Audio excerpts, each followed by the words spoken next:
Assalamualaikum warahmatullahi wabarakatuh. Balik lagi di podcast CKCK. Ya. Cerita kota, cerita kita. Siap. Karena kita adalah kota dan karena kota adalah kita. Oke. Salah satu cerita kota yang juga harus kita dengar adalah cerita tentang luar biasanya bagaimana pergerakan Basnas dan pergerakan anak muda di bidang keagamaan. Makanya hari ini telah hadir bersama kita seorang teman interview Teman interview ya. yang sudah lama dikenal tapi jarang jumpa karena beliau sibuk dan beliau aktif bekerja di Basnas Kabupaten Siak dan di kegiatan kepemudaan. Kita sambut Wak Mizan. Assalamualaikum Wak Mizan. Waalaikumsalam. Masya Alhamdulillah Allah. sampai hari ini masih dalam keadaan yang baik. Alhamdulillah. Baik. Tapi antum makin bercahaya gitu. Mungkin percaya. Apa karena lighting gitu? Kayaknya iya. Terima kasih udah menyempatkan untuk hadir. Tentunya bagi podcast CKCK. Siap. Ini adalah sebuah cerita yang baik kehadiran Wak Mizan di sini. Ya, saya merasa tersanjung gitu ya. Dan ini Gimana narasumber yang pertama loh. Yang serius. Iya. Serius. Untuk yang serius yang pertama. Yang sebelumnya? Yang sebelumnya ece-ece aja. Nggak serius. Nggak serius. Berarti memang kemarin tuh jadikan sebagai bahan percobaan. Bahan percobaan. Sekarang baru coba-coba juga kayaknya. Kalau narasumbernya nggak coba-coba. Oh, yes. Jadi pengen tahu nih apa kabar Wak Mizan sekarang, apa kesibukan hari-hari gitu selain selain memanjakan istri ya saya lihat. Apa nih kesibukan hari-hari ini? Kalau kesibukan sih sebenarnya enggak terlalu sibuk lah. Siap. Paling kalau dari pagi sampai sore ya di kantor biasa di Basnas Kabupaten Siak. Ya. Tapi kalau sore menjelang malam kadang ngajar. Kadang ngajar. Di mana tuh? Ya di rumah orang. Okay. Di rumah orang gitu. Dan lebih banyak menyendiri sekarang. Lebih banyak menyendiri. Bukan dalam artian ini di sini enggak, tapi lebih banyak bersama istri gitu di rumah. Oke. Me time keluarga. Itu dia. Siap, itu dia. Karena kalau diporsir ke pekerjaan ya, ini kan kalau dihitung pekerjaan, apalagi kalau antum kerja di tempat sosial, ya, Bung Satria ini kan kerjanya di pemerintahan. Di pemerintahan. Itu kalau dipikir dari pagi sampai pagi lagi pasti soal pekerjaan tidak akan pernah selesai. Betul. Belum lagi di pekerjaan ini nanti ditelepon. Mana? Ya. Nah, kadang-kala kita tidak punya waktu untuk keluarga. Nah, kalau saya sekarang saya punya batasan khusus lah. Waktu sore sampai malam tuh kadang saya nggak gubris lagi soal pekerjaan. Wow. Bahasanya pengen work life balance gitu ya. Jangan sampai nanti waktu terbuang di pekerjaan aja. Gitu. Untuk orang yang masih muda ini terlalu cepat sebetulnya. Biasanya punya pemikiran gitu, udah anak 2, anak 3 udah merasa ya? Kok anak aku tiba-tiba besar gitu. Oh, gitu ya. Baru kayaknya aku terlalu sibuk bekerja. Apa yang menjadi titik balik bagi seorang Mizan? Kayaknya aku mesti mikirin yang di rumah nih. Apa tuh? Sebenarnya bukan ini, Bung. Saya panggil Bung ya. Bung lah. Bung lah ya. Karena kalau Bang nggak. Oh iya, lucu kenal. ya. Jadi sebenarnya kalau secara pribadi saya itu mencari formula hidup untuk diri saya sendiri.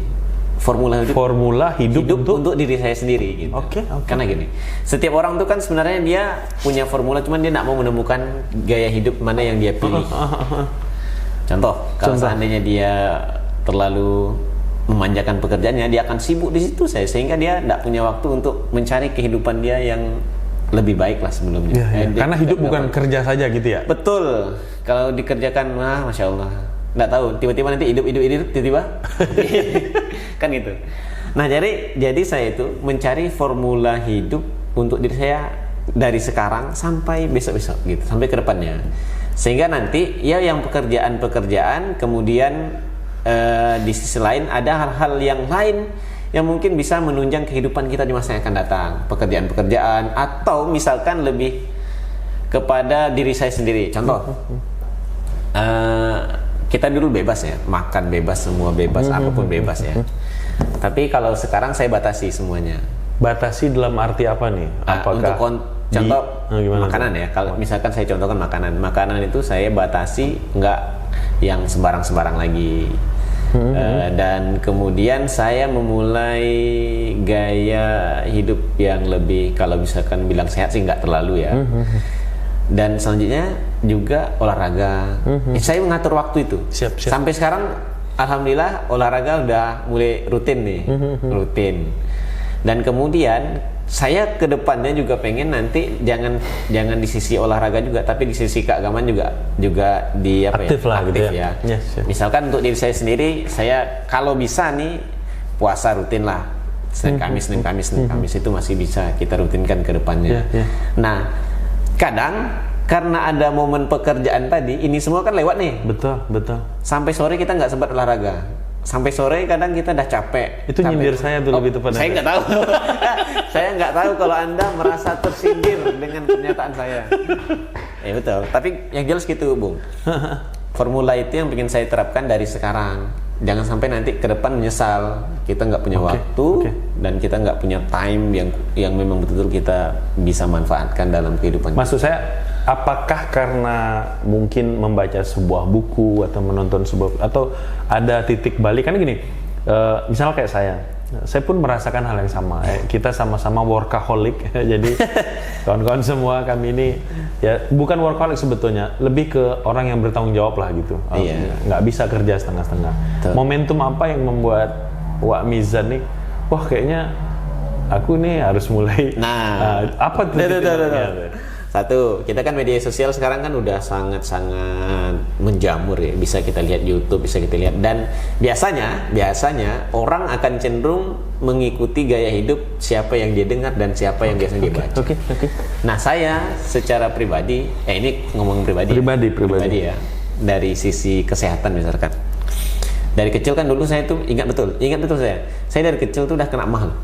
Asam kecil lambung. Udah kena emah. SD itu udah kena asam lambung. Saya ingat dibawa ke posyandu. Lalu bidannya bilang ini kena emah gitu.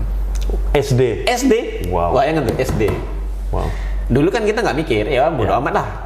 Orang kampung nggak peduli. Iya, nggak peduli. Kalau setelah itu nanti setelah lambung kena kan akhirnya nanti akan berlanjut misalkan ke usus, kan susah BAB dan lain sebagainya, kan itu pasti itu karena pencernaan nggak bagus, pencernaan di lambung itu nggak bagus, berlanjut nanti ke usus yang nggak bisa membuang secara bagus. Nah, efek dari itu kita mencari tahu tuh, mencari tahu setidaknya mungkin melalui podcast atau juga dari dokter-dokter gitu, atau dari mereka yang udah biasa berkecimpung di dalam dunia kesehatan. Nah, dari mereka itu saya mulai perlahan menarik kesimpulan. Nah, kesimpulannya itu tadi dari asalnya sakit yang mungkin dulu dari awal kita nggak ngeh nih dengan cara hidup yang sebenarnya, kita mulai membangun hidup yang sebenarnya. Kan ya gitulah itu salah satu contohnya. Nah, balik lagi. Dah sampai di situ berlanjut, kan nggak cukup dengan makanan untuk membuat kita sehat. Lanjut lagi dengan olahraga nggak cukup juga. Apakah cukup dengan makanan, olahraga? Enggak, juga harus dibatasi dengan pikiran. Kalau kita mikir ke kantor terus, itu pasti tumbang. Beda kalau kita mungkin levelnya bupati atau levelnya itu orang tuh kan dah tipikal pengabdian. Mereka kalau udah mengabdi udah memang pure, udah begitulah hari-harinya di situ. Beda dengan kita yang masih mikir besok ngapain ya, makan apa ya, gitu. Ya, iya sih, saya juga akhir-akhir ini merasa maksudnya gini, bukan salah bekerja gitu, tapi kita tuh sepertinya sudah terlalu over gitu. Mungkin lebih tepatnya bagaimana, itulah tadi work-life balance gitu, bagaimana hidup ini seimbang. Saya waktu dengar salah satu podcast, narasumbernya ngomong gini, lagi sibuk apa nih kata dia kan? Apa dia jawab? Lagi sibuk hidup. Bingung dong, maksudnya hidup, nah kata dia kan, saya ini katanya biasa malam tuh begadang, dia kerja, pagi tidur, terus sore ke kafe, malam begadang. Itu sebetulnya bukan hidup katanya. Jadi yang hidup tuh lagi sibuk hidup, dia pergi pagi ngantar anaknya sekolah, nanti dia ngumpul sama keluarga. Ya jam bekerja dia kerja. Wah, merinding saya. Jadi sibuk hidup yang dia maksud itu ya betul-betul hidup gitu. Kadang kan kita larut ya dalam dunia ini kan. Jadi lagi nggak sibuk kita sebetulnya tuh, nggak lagi hidup kita sebenarnya. Jangan-jangan kita robot yang lagi kerja. Nah, tapi yang terakhir sebelum mungkin nanti orang kalau dengar satu sudut itu, wah kayaknya kita seperti menolak untuk kerja keras. Nah, bagaimana nih? Saya kenal betul bagaimana Wak Mizan ini yang sebelumnya di BWI ya kalau saya. Oh, itu. Ya, bagaimana etos kerja Anda, saya tahu lah. Tapi bagaimana Anda memastikan dengan jam yang oke, aku jam segini sampai jam segini kerja, memang itu tanggung jawab aku, tapi aku full, nanti setelah ini aku istirahat ya. Apa maksudnya yang menjadi titik berat Anda? Akhirnya kan tak diganggu karena memang aku sudah maksimal gitu. Kadang ada juga orang dia bilang gitu, dia padahal di kantor tak ada ngapain dia soalnya aduh aku kerja paling berat nih. Gimana tuh? Ya kadang-kadang dilemanya gitu juga. Yes. Bukan maksud kita itu paling bagus enggak. Tapi memang saya di kantor kadang main juga. Ya saya akui gitu kan. Cuman porsi bagi saya itu untuk membatasi itu terhadap hal-hal yang misalkan dianggap ini nggak terlalu penting lah gitu. Misalkan di luar, ini kita jam kerja nih, oke kita bekerja sesuai dengan kemampuan kita di pekerjaan di dalam saat kita bekerja. Kadang-kadang kan ada sesuatu di luar yang mungkin bisa dikerjakan orang lain yang menjadi tupoksi mereka. Ya sudah, kalau memang mereka bisa mengerjakan itu tanpa harus dibantu dengan kita, ya mereka saja mengerjakan. Oke. Jadi kita membatasi dengan hal-hal yang semacam itu. Bukan berarti kita membatasi 100%, kita nggak boleh ganggu, enggak. Ada hal-hal yang mungkin memang harus, contoh ya. Kayak kemarin ada penyerahan alat kesehatan. Kebetulan di Siak nggak ada yang standby. Yang standby cuma saya. Jadi mau nak mau saya berangkat. Jadi hal yang semacam itu nggak kaku. Yang semacam itu ya juga harus kita prioritaskan. Kalau seandainya dia mendesak ya kita ikut, nggak apa-apa. Dan mungkin ke depan juga begitu. Namun secara umumnya kalau seandainya dia itu nggak terlalu mengikat dengan kita, ya kita paham. Kita harus itu. Saya kira pola seperti ini tuh harus dimiliki seluruh pegawai. Kenapa? Bahkan saya sempat berpikir tuh, jangan-jangan kita kerja ini harus 2 minggu masuk, seminggu libur gitu. Artinya space waktu untuk diri itu tetap harus ada. Saya gini, Wak Mizan. Ini sebelum kita belum masuk ke Basnas lagi.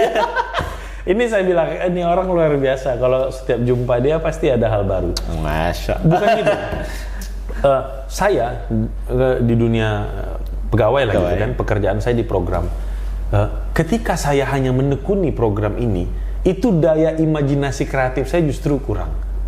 Jadi ketika ini jam masa kerja, tapi mungkin di hari Sabtu misalnya, ya udah mungkin aku pengen mancing katakanlah, aku pengen ngulik motor. Justru kadang di momen itu malah ketemu ide-ide yang kalau hanya pattern kerja aja kita buat nggak ketemu gitu. Ngobrol dengan teman-teman yang mungkin dari dinas pariwisata misalnya nggak ada hubungan dengan kesehatan, tapi ketika ngobrol insight-nya tetap dapat nih. Kayaknya kesehatan bisa diginiin. Jadi mungkin itu yang mesti di ini kan, gitu nggak sih kita? Ya, betul. Jadi gini, ini nanti akan berkaitan dengan pimpinan kita sebenarnya. Tapi kan aku nggak mau bilang semua pimpinan ya. Bebas saya sih. Kalau disclaimer, ini nggak masing-masing ya. Kalau mau diterapkan boleh. Saya jumpa kemarin dengan orang Basnas RI. Basnas RI ya. Cool. Kebetulan beliau ke Pekanbaru, ke Siak. Jadi kami kirain antum ke Jakarta. Udah, nah. Saya nak bawa, Pak. Jadi mereka saya jemput dari Pekanbaru ke Siak, dari Siak ke Pekanbaru. Tapi ada satu statement yang teman-teman itu bilang, Mas katanya kan, saya nggak tahu kenapa dia manggil saya Mas kan. Karena dia orang Jawa pasti. Kayaknya sih. Dia orang Minang malah. Berarti muka Anda macam orang Melayu. Nah, dia bilang gini, Mas, saya itu punya atasan lah. Cuman atasan saya itu bilang begini, Mas. Kalau udah jam 5 katanya, dia bilang, Bang, atau panggilan namanya dia lah, misalkan Bung Satria, Bung gitu kan. Bung, kok belum pulang gitu kan? Ini udah waktunya pulang, ya udah ingat keluarga di rumah. Malah disuruh pulang. Enggak disuruh, kerjaan sampai selesai gitu. Betul. Nah, itu kalau boleh, ya kebanyakan pimpinan atau atasan kita kan bagusnya berpikir seperti itu. Jam kerja ya kerja. Jam kerja kalau misalkan memang harus dikerjakan, ya kerjakan. Tapi di luar dari itu, berikan kebebasan kepada tim kita untuk ya di rumahnya. Kembali ke rumahnya gitu. kembali ke alamnya. Iya.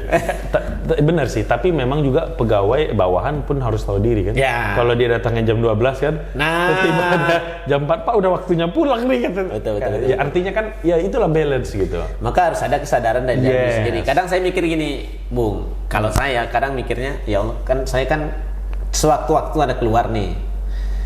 Maka ada waktu bagi saya kadang-kadang untuk mengerjakan pekerjaan kantor di luar jam.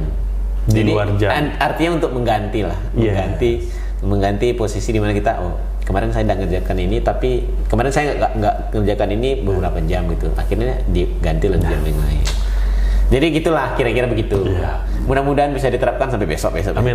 Yang penting tuh kita kan seperti biasa. Nanti kalau kita down, nanti besok kita sadar lagi. Gitu. Tapi ya yang penting terus konsisten kan. Betul.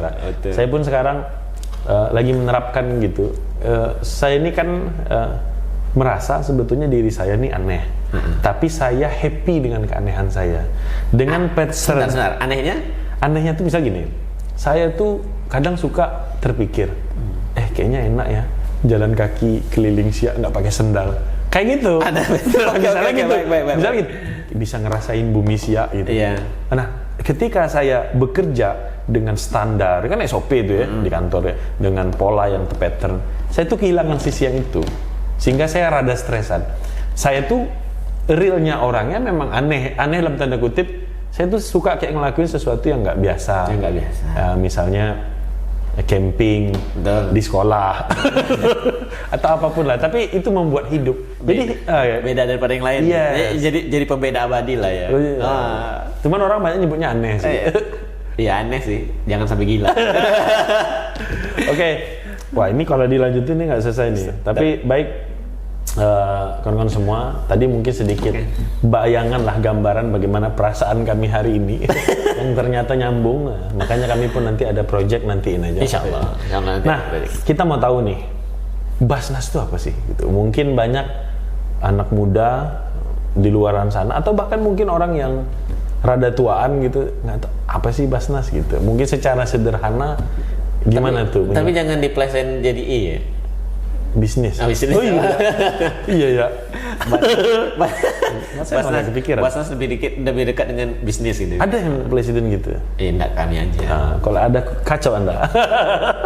Gimana tuh? Atau jadi, apa sih bahasa sederhana? Basnas itu sederhananya Badan Amil Zakat Nasional yang dibentuk langsung oleh pemerintah gitu. Pemerintah. Tapi di luar apa ya? Bukan di luar struktur pemerintah. Cuman dia melalui undang-undang. Berarti SK Bupati gitu? Iya, tetap SK Bupati. Yes.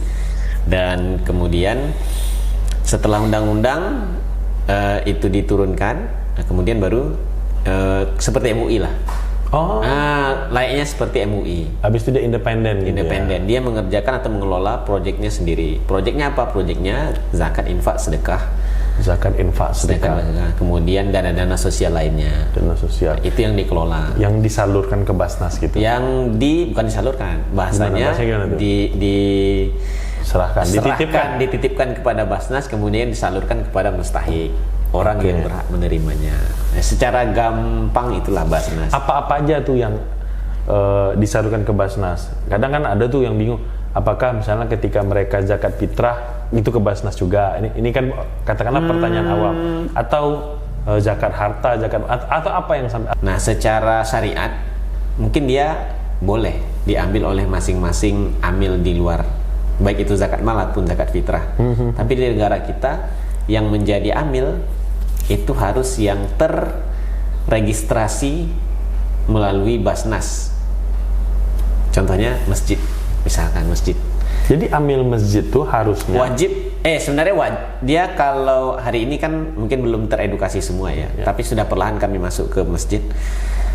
Dan menurut standar, menurut pendapat para ulama juga, jadi yang dikatakan amil itu adalah mereka yang dibentuk dan juga dilegalisasi oleh penguasa, pemerintah. Pemerintah melanjutkan perpanjangan tangannya kepada Basnas. Jadi dalam hal ini Basnas yang melegalisasi mereka. Maka seharusnya masjid-masjid itu mereka juga melegalkan amilnya yang ada di masjid dengan cara ya SK tadi. Oh, berarti legal itu hanya dasar hukum atau harus ikut pelatihan apa semua enggak? Idealnya ikut pelatihan. Ideal pelatihan. Sangat dianjurkan untuk ikut pelatihan karena itu kan ilmu. Sehingga ketika nanti standar ilmunya sudah masuk, sudah mereka dapatkan, baru mereka dilegalkan. Idealnya seperti itu. Cuman kan kita nggak bisa. Kalau realnya, kan di masyarakat udah membentuk amil masing-masing di masjid. Yes. Ya kan? Yes. Masjid kita, masjid mana yang nggak ada amil? Pasti ada. semuanya ada amil masjid. Contohnya ya. Nah, maka ya secara perlahan kita bentuk langsung SK-nya, kemudian kita juga memberikan pembelajaran kepada edukasi kepada amil-amil itu. Jadi seharusnya yang nilainya seharusnya dikerjakan pertama itu A. Ya sekarang yang B dulu yang kita kerjakan, SK dulu bentuk, kemudian A terakhir. Kuantitatifnya dulu. Yes. Betul. Baru karena ini baru gerakan. Mungkin orang nggak awam ini. Saya pun nggak awam dengarnya gitu kan. Ya. Jadi pungutan-pungutan yang semacam itu bukan hanya itu. Nanti dari lain lagi infak, sedekah. Itu semua juga masuk. Nah, berarti disetorkan gitu ke Basnas. Iya. Oke. Ada yang disetorkan, ada yang tidak disetorkan.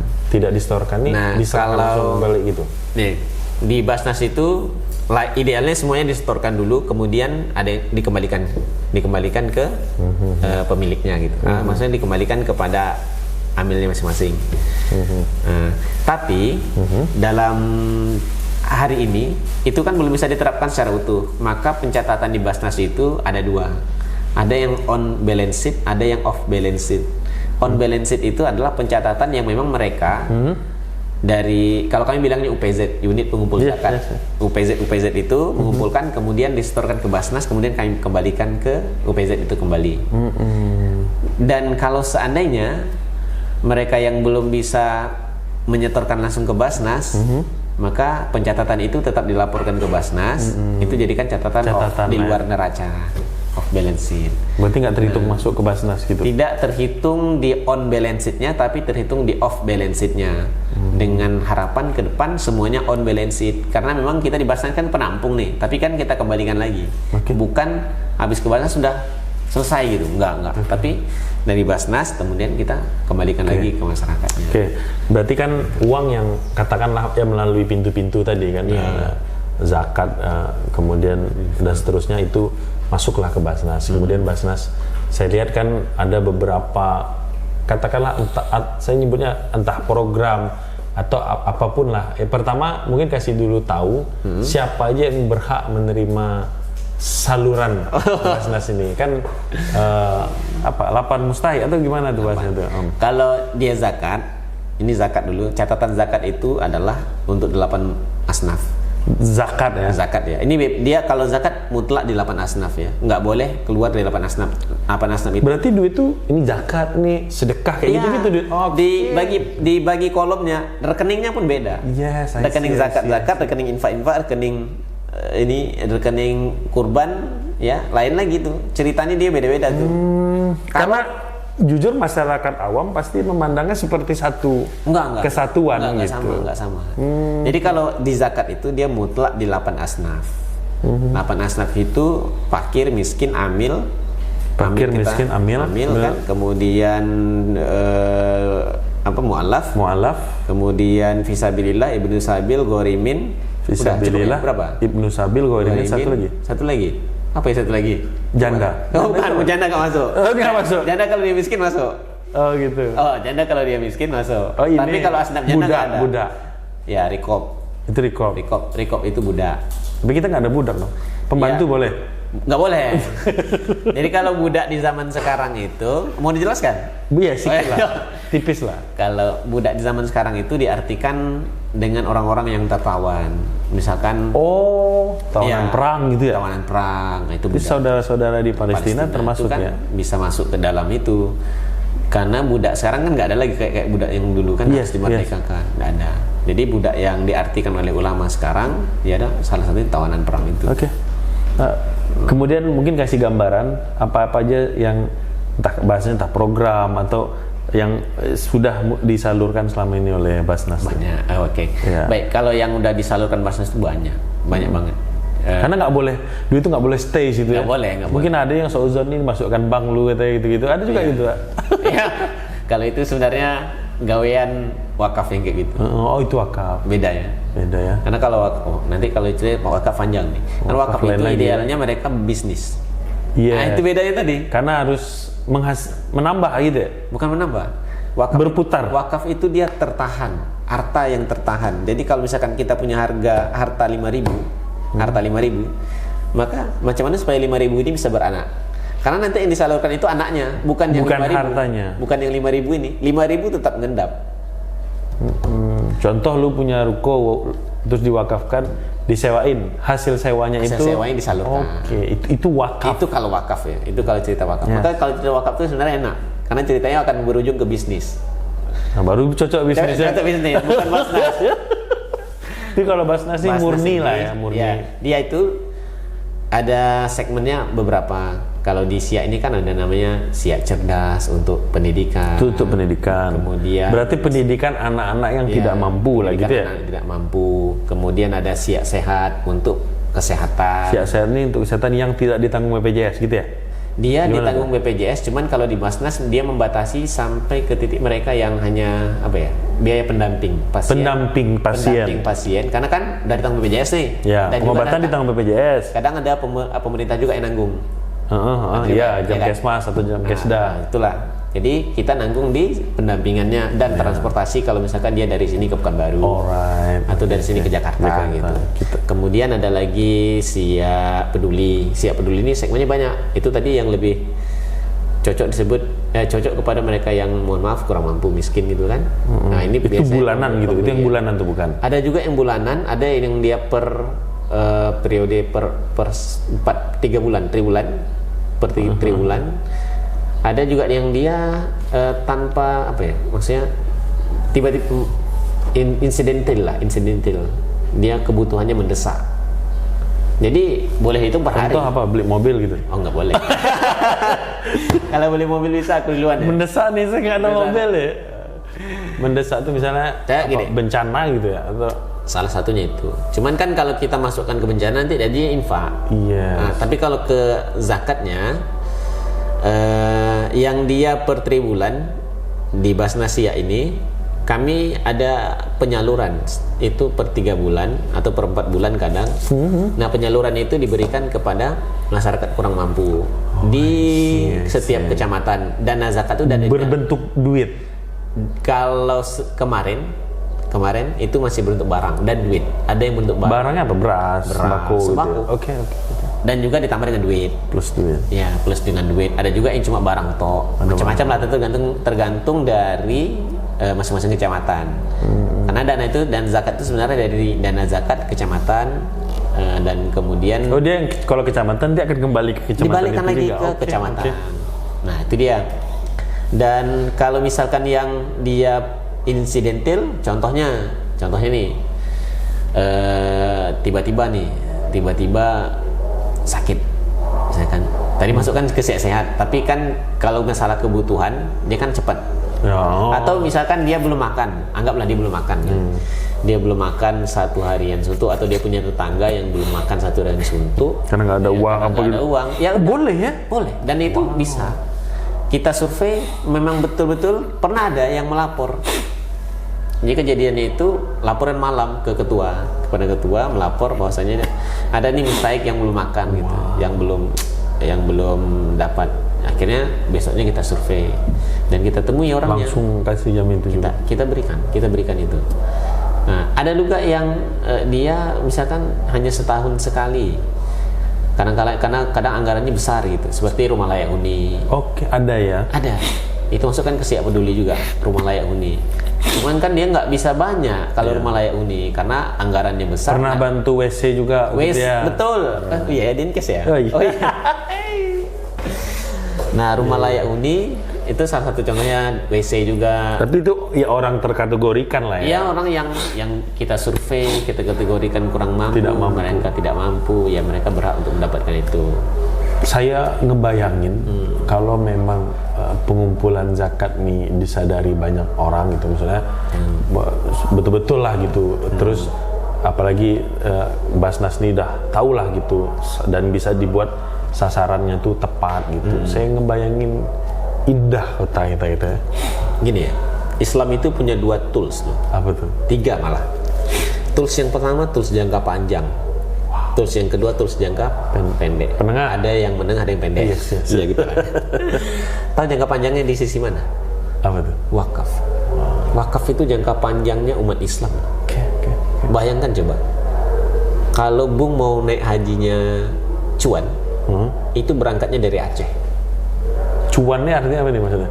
Lebih murah? Bukan, mereka dapat dana tambahan. Tahun Jamaahnya? Jamaahnya. Wow. Tahun ini jamaah Aceh itu dapat dana. Dapat, dia berangkat nih, dia dapat duit gitu? Iya, ketika sudah sampai di sana mereka dapat duit. Dapat 6 juta. Dari? Wakaf. Wakaf di Aceh gitu ya? Dulu itu masyarakat Aceh dan juga ada satu orang Habib Buga namanya. Dia kan punya tanah tuh. Dia beli tanah untuk kebutuhan orang-orang yang mau haji ke Makkah gitu kan. Dan kemudian akhirnya karena pelebaran Masjidil Haram nih lebarkan, kan ganti untung lah ya. Ganti untung kan. Oh, dia punya tanah di Mekah? Mereka kan beli untuk kebutuhan masyarakat Aceh yang berangkat. Awalnya gitu. Kan udah jadi wakaf nih ceritanya, jadi Yes. Kemudian karena ada pelebaran, akhirnya ganti untung. Dari ganti untung ini kan bergeser tanahnya. Ada orang yang mau bangun hotel, bagi hasil lah ceritanya. Bagi hasil hotel nih, mau bangun hotel, tapi nanti skema bagi hasil dengan pemilik tanah yang punya wakaf. Itulah dapat penghasilan dari situ. Nah, dari hotel kan hampir setiap hari orang sana nyewa hotel, penghasilan hotel itu nanti yang diberikan kepada masyarakat Aceh ada yang persenan lah untuk dia gitu ya? Iya, masyarakat Aceh yang berhaji ke Makkah. Tahun 2019 saya ingat betul tuh, itu masih 4 jutaan loh. Sekarang Tahun ini udah 6 juta. Itu dari dana mana? Ini pegilar Aceh. Dari dana wakaf. Dana wakaf itu jangka panjang. Jangka panjang ya. Menengah. Jadi kalau seandainya kita mau di sini buat di kabupaten kita ini, mungkin jalan kaca bisa kita buat ya. Kita gerakkan aja wakaf di sekitar kita. Contoh, kita mau kalau ruko mungkin kita belum investasi di ruko ya. Tapi kalau ke sawit mungkin kita kumpulkan duit, kita kumpulkan uang entah wakaf 1000 sehari namanya atau wakaf apa. Kemudian beliin sawit gitu. Kita investasikan ke sawit, kemudian kan nanti bisa menghasilkan. Dari hasil sawit itu coba bangun masjid, berapa masjid bisa dibangun dari hasil kalau misalkan kebun sawitnya banyak. Dan wakaf ini dia nggak hanya terbatas, dia bisa dilebarkan. Artinya lebarkan itu penggunaannya dengan akad misalkan untuk masyarakat umum atau untuk kepentingan Islam. Nah, itu boleh. Bukan, tapi kecuali kalau misalkan di wakaf ini untuk masjid, ya udah tok untuk masjid. Nah, untuk murni untuk masjid. Tapi kalau seandainya dia mau dilebarkan lagi, ya udah itu nggak bisa dibisniskan gitu. Itu bisnis. Makanya dulu kalau ada statement ketika itu heboh beritanya, dana wakaf difungsikan di tol. Iya. Betul? Iya. Heboh kan? Ada yang komen, dia bilang Tak tahu diri lah. bukan ayat tak tahu diri. Kemudian ada yang maunya cuma meraup untung meraup uang dari masyarakat Muslim, sedangkan ini pokoknya tidak di. Tapi kalau saya pribadi mandang ini pribadi ya, justru ketika dialihkan ke tol malah jadi untung. Karena ada persenan lagi untuk Investasi kan? Iya. Siapa coba yang tidak menggunakan tol? Pasti tiap hari tol itu dilalui. Iya. Nah, itu wakafnya yang kepanjang. Akhirnya nanti hasil dari itu kan bisa disalurkan ke masyarakat umum. Nah, itu. Cuman kan ini kan belum teredukasi ke masyarakat seutuhnya. Mudah-mudahan nanti bisa teredukasi lah ke masyarakat seutuhnya. Bagaimana penggunaan wakaf yang sesungguhnya. Sehingga wakaf itu tidak hanya cuma 3 kan. Wakaf sekarang 3M. Makam, masjid, dan madrasah. Selalu gitu biasanya kan. Gitu. Ya, tapi sekarang mudah-mudahan udah teredukasi lah. Ya. Kemudian yang jangka menengah itu bisa diinfak. Infak ini bisa 2 dia, menengah ataupun dia insidental juga bisa. Dalam artian ini kan nggak terikat dia, bisa difungsikan untuk apa saja. Yang penting hal-hal yang baik. Yes. Ya, selagi masih dia baik, kita bisa manfaatkan dana cadangan infak ini. Jadi jangka menengah atau kemudian dalam jangka pendek itu Itulah bantuan zakat. cepat itu tadi ya. Zakat itu kan dia harus selesai. Makanya habis tahun ini udah selesai gitu. Jadi kan cepat ya, perputarannya cepat. Nah, jadi Islam itu sebenarnya udah ngatur itu dari dulu. Cuman kadang kita nggak menggunakan itu sepenuhnya. Iya kan? Kalau seandainya kita gunakan ini sepenuhnya, wah, Masya Allah lah. Iya. Itu dia. Saya kira kawan-kawan yang mendengar ini pun kebayang juga sebetulnya Basnas ini dia punya visi misi besar sebetulnya, ya Pak ya. Jadi bukan sekedar ya maklum lah kadang ada masyarakat tertentu apa. Iya, betul. Dan saya lihat Basnas kita ini sebetulnya banyak sebetulnya, cuman beberapa kali kan dapat prestasi juga.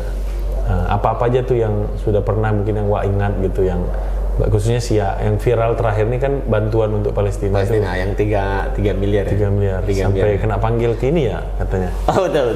Jadi bantuan apa lagi tuh yang banyak sih. Kalau yang 3 miliar itu kita kerjasama dengan berbagai macam elemen lah, elemen masyarakat. MUI jelas tuh, MUI itu memang sangat, karena himbauan kan kemarin itu sempat menghimbau juga ke masjid-masjid, akhirnya masjid-masjid ngumpul ke satu titik gitu. Kantor juga kan, pemerintah kan menghimbau kantor gitu. Kemudian juga mungkin ada organisasi di luar juga. Akhirnya itu sebenarnya bukan Basnasnya yang bagus, tapi memang masyarakat Siaknya yang balik lagi sebenarnya ini pencapaian masyarakat ya? Iya, bukan pencapaian Basnas. Basnas hanya sebagai wadah. Kalaupun pada saat itu dipanggil Basnas Kabupaten Siak 3 miliar, ya kan, alhamdulillah. Ya kita patut bangga, tapi di sisi lain kita juga berterima kasih kepada orang-orang yang mau menitipkan hartanya kepada Basnas. Gitu.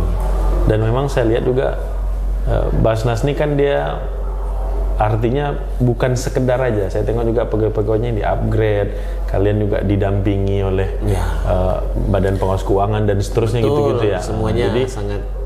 Saya kira kalau orang pinjol aja berani, harusnya dengan Basnas tak boleh ragu kan. Pinjol aja berani. Nah itu, jadi kalau prestasi-prestasi di sisi yang lain juga kemarin tahun 2000 berapa ya? Itu koordinasi terbaik, terbaik ada juga. Kemudian pernah mendapat, kami punya sistem namanya sistem Basnas yang khusus untuk mencatat pengeluaran dan pemasukan Basnas. Juga kita pernah mendapatkan itu, jadi pengoperasi Simba terbaik di Basnas, dan masih banyak lah alhamdulillah prestasi Basnas Award gitu-gitu saya kayak sering dengar yang kita capai di Basnas Kabupaten Siak. Ya kalau mau insya Allah datanglah ke Basnas Siak nanti. Silakan pialanya. Gitu. Aduh, jadi saya kira pada intinya Basnas ini kan bagian dari cerita kota kita Siak. Betul. Jadi dia hadir, cerita Basnas ini juga cerita kita orang Siak gitu kan. Jadi kita berharap siapapun lah yang mendengar podcast ini, berapapun usianya mendukung. Mungkin Anda nggak harapan Wak Mizan nih untuk Basnas nih ataupun untuk masyarakat lah gitu. Oke. Alhamdulillahnya Bung, alhamdulillahnya kita ini diwarisi oleh pendahulu kita itu yang dermawan. Pendahulu kita yang dermawan. Raja-raja kita kan dermawan. Coba bayangkan. Berapa gold? Nanti kalau itu diceritakan ini kan sombong. Tapi kan itu bentuk kedermawanan. Betul. Setuju. Kemudian mungkin cerita ini nggak terekspos keluar ya. Selain dari itu, ada pesawat yang pernah ditumpangi Soekarno, ya, yang dari Aceh itu. Kebetulan ketika itu Raja, saya sempat baca bukunya. Raja itu sedang berada di Aceh. Nah, ketika berada di Aceh, dia ikut nyumbang. Kemudian pedang kita udah kan nggak di sini lagi, udah dibawa ke Jakarta gitu. Pokoknya semuanya udah boleh tinggal diri sendirilah Raja ketika itu, yang setelah melepaskan semuanya tahta kerajaannya, kemudian menyerahkan harta kekayaan kerajaan juga sampai 13 juta gulden ya. Nah, 13 juta gulden. Nah, bener sih. Itu warisan terbaik yang pernah dimiliki oleh Siak itu sendiri. Nah, sampai sekarang mungkin karena itu juga kali ya, keberkahan itu muncul dan sampai pula kepada pemimpin-pemimpin yang sekarang, mereka membawa keberkahan di zakat itu sendiri. Himbauan zakatnya luas, tidak semua kabupaten betul yang dihimbau zakatnya oleh pemerintah itu sendiri. Saya juga melihat Pak Alfedri, Iya, bupati kita konsisten betul saya lihat soal zakat ini. Karena beliau pernah jadi ketua Basnas. Iya. Jadi beliau tahu bagaimana mengelola Basnas itu sendiri, mengelola zakat itu beliau tahu. Jadi harapannya apa nih? Nah, harapannya ke depan. Ya, tentunya dari masyarakat kita yang belum teredukasi, mudah-mudahan semuanya teredukasi bagaimana cara mengelola dana-dana zakat di daerah kita. Kami di Basnas juga tidak menutup kemungkinan untuk misalkan dikritisi nggak apa-apa, nggak masalah. Kalau misalkan ada, oh ini pengelolaan ini kurang bagus, ya kritisi aja. Gitu. Berproses ya, bertumbuh. Namanya juga bertumbuh. Nah, tapi di sisi lain, ini para agunia, orang-orang kaya yang ada di. Hei, Anda orang kaya. Yang kebun sawitnya ada di Siak. Hei, kebun sawit Anda banyak di Siak. Mungkin rukonya juga ada di Siak. Tambah ruko lagi. Apalagi yang ada di Siak. Pokoknya semua. Kalau non muslim boleh? Enggak boleh. Enggak boleh. Kalau mau sedekah boleh. Kalau mau sedekah boleh. Tapi kalau ya wajar lah kalau dia tinggal di Siak. Kalau khusus zakat muslim ya? Khusus muslim, ya berzakatlah di mana didapat di situ berzakat. Harta kekayaannya di Basnas, harta kekayaannya di Siak, berzakat juga di Siak. Ya. Nah, pengelolaannya nanti kita kembalikan kepada masyarakat yang ada di Kabupaten Siak. Itu harapannya. Oke, sebetulnya banyak nih Wak Mizan. Mungkin ada segmen kedua. Iya. Seperti part 2. Karena Wak Mizan ini pun lagi saum juga. Ya, pun orang udah mulai ngaji. Ini saking sibuknya jumpanya menjelang maghrib nih. Tapi insya Allah saya kira di awal tadi kita sudah belajar dapat cerita dari Wak Mizan tentang work life balance, kemudian yang kedua dapat cerita lagi tentang Basnas yang luar biasa. Tapi ini belum seberapa ya? Belum seberapa. Masih banyak lagi dan saya berharap cerita ini menjadi cerita bagian dari kita ya, dan siapapun yang mendengar podcast ini bisa menceritakan cerita ini, kepada orang yang lebih ramai lagi dan khususnya bagi orang-orang kaya. Insya Allah berkah lah kalau berzakat di sini, nggak usah ragu, nggak usah khawatir harta kalian akan diselewengkan. Ini benar bukan harta mereka. Yes, bahkan bukan harta mereka itu ya. Jadi saya pernah diajarin, ini terakhir ya sebelum kita tutup ya. Jadi saya pernah diajarin sama namanya Profesor Murniati Mukhlisin. Beliau bilang gini, caranya sebenarnya kita punya potongan kue gitu ya kan. Potongannya ini yang dianggap bayangan harta kita gitu. Yes. Sebenarnya ada harta yang keluar dan itu bukan harta kita gitu. Yes. Sehingga potongan kue itu utuh karena hartanya udah dikeluarkan. Dan dia nggak masuk ke dalam potongan tadi. Nah, itu yang sebenarnya. Betul. Jadi harta orang yang dititipkan ke kita. Nah, gitu yang tuh. Gitu. Terima kasih Pak Mizan. Siap. Semoga ada kesempatan untuk ngobrol lagi. Kalau besok sore kayaknya. Terima kasih sudah berkunjung di tempat podcast kita di Madrasah Halil Aziz Riau. Jadi bagi siapapun yang nonton jangan lupa daftarkan juga anak Anda ataupun saudara Anda di sekolah kita. Insyaallah beliau juga akan memberikan motivasi sering di sekolah kita. Saya mau lebih memotivasi diri saya sendiri. Amin. Sekian dulu, sampai jumpa di lain waktu dan kesempatan. Sehat semua. Dadah. Assalamualaikum warahmatullahi wabarakatuh. Waalaikumsalam warahmatullahi wabarakatuh.